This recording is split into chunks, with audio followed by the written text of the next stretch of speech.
So a few weeks ago, this happened.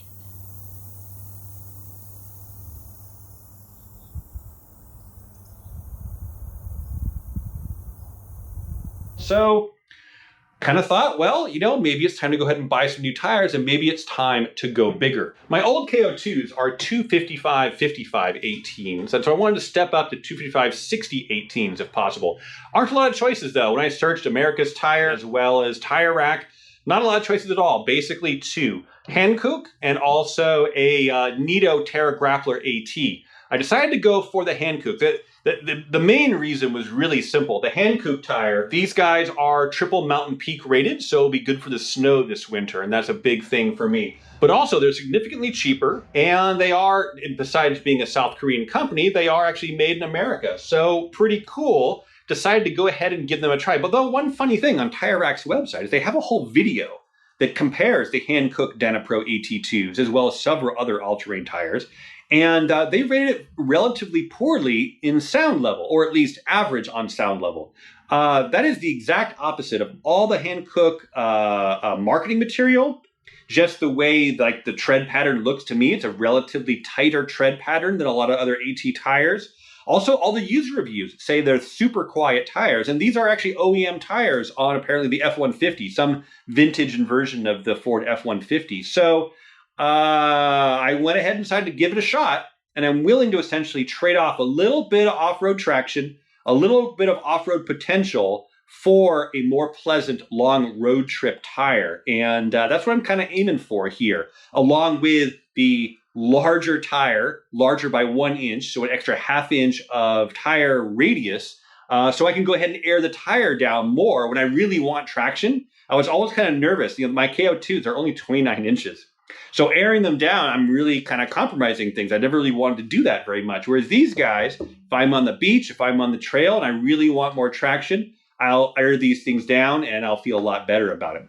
Now, I can tell you right off the cuff, just in my driving experience so far, they are way, way quieter, but that's just a gut level instinct. Let's go ahead and have fun doing some tests. I want to collect some data, and I might as well just make a video and share it with you all. I'm curious to see, I'm curious to see miles per gallon, actually, because it's a larger circumference, which increases the gear ratio, right? Makes the gears taller. And generally, on the taller gearing, you are more efficient, right? So that should make it a better miles per gallon standpoint. But on the opposite side, a taller tire will make the vehicle taller, which will generally increase wind resistance, and it will increase the frontal area.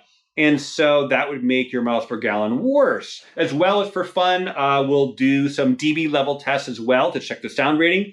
Let's go ahead and do a 0 to 60 time run as well for fun. See if the 3.5% larger circumference really translates into a slower 0 to 60 time. But let's start off with just the basic question of some off-road trail performance. How did these things handle? We took literally days after slapping these on the truck, we took these to Death Valley.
Now, once more in the breach, we're going to do our little test loop, reproducing what we've done about a year ago now, actually.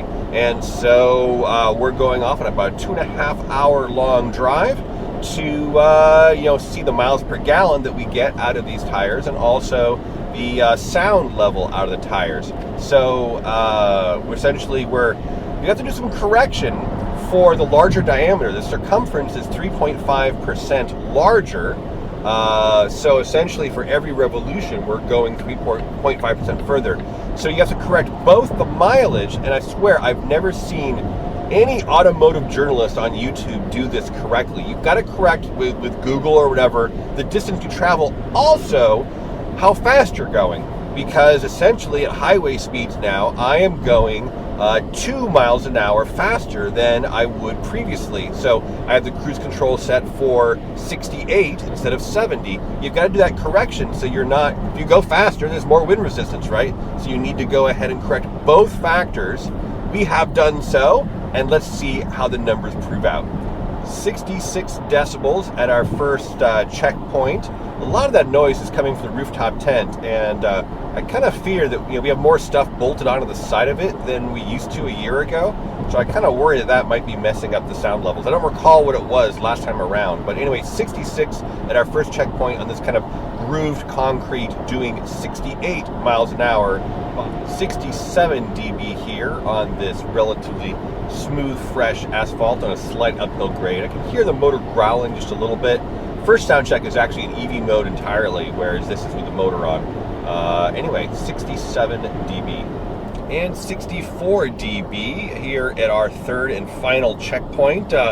Beautiful morning vista out there, but also kind of grim. You can see the fire damage here on the left. All along these coastal hills, all sorts of this stuff along here in California burned big time. This is the, I think it was a Santa Cruz complex fire, if you heard about that. Yeah, it's all sorts of scorched on the left-hand side here, on the Mount Inland side. You can see the trees burned out, and it's just, wow, man, grim stuff. Anyway, let's also our miles per gallon currently at our kind of midway checkpoint here is 25.5. Of course, that's totally uncorrected.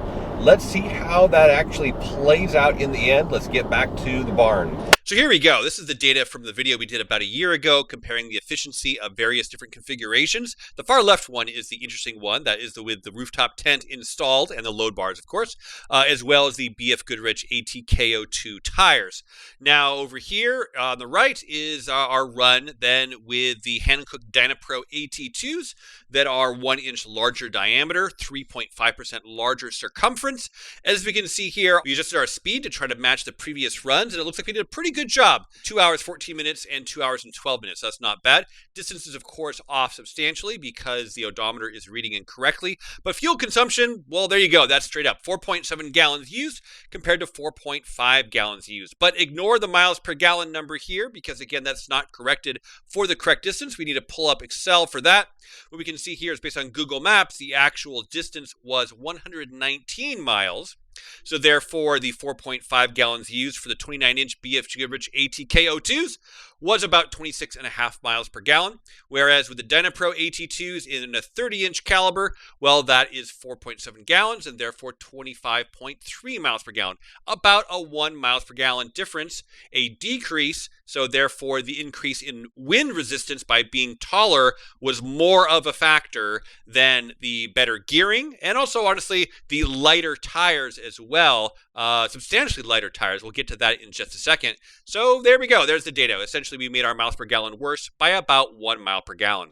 Time for a quick 0 to 60 run, for giggles, if nothing else.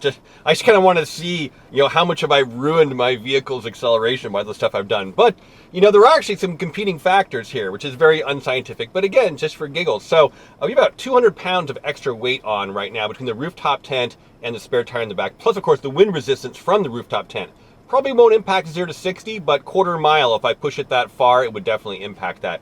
On the flip side, the Hankook Dynapro tires are significantly lighter than the old BF Goodrich KO2s.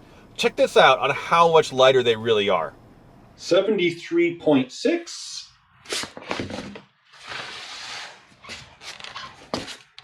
I can already feel it's lighter. Wow, 66 pounds. That is almost 7 pounds difference. Now, multiply that by 4 for rotational weight, and also remember the 5th tire on the end. We just saved ourselves like almost 30, 40 pounds off our vehicle. One more quick note on weights here. I just noticed this while putting the tires back on, and crazy. Check this out. So, BF Goodrich on the left, Hankook on the right. Look how much weight was required to balance the Hankook Dynapro. Just that little bit of weight. Nothing else inside here. It's not inside the rim versus outside the rim. That is all, those 3 little squares versus I can't even count how many those are. That's ridiculous. Not that it really means anything necessarily in the grand scheme of things. I'm just shocked.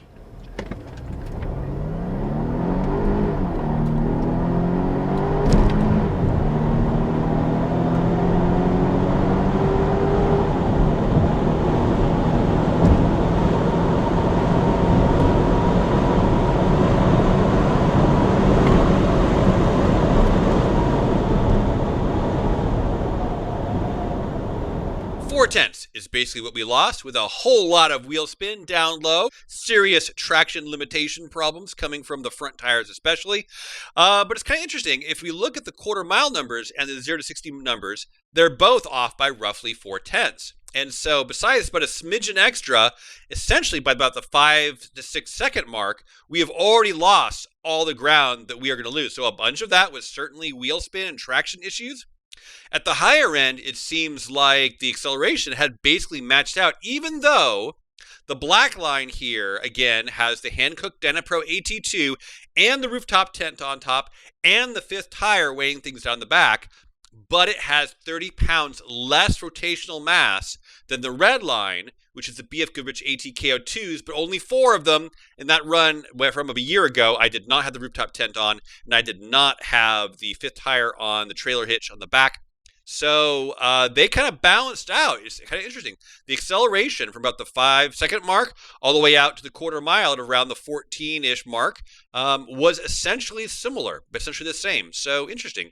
I got to say, driving it don't feel slow at all. I assure you, folks. 5-point-something seconds 0 to 60 time and a quarter mile time of around 14 seconds in a vehicle like this is still ridiculous and ridiculous fun. There we go, the last rite of passage for any off-road adventure, airing the tires back up. So the Hankook Dynapro AT2s, they were freaking excellent. You know, they were silent and smooth on the pavement.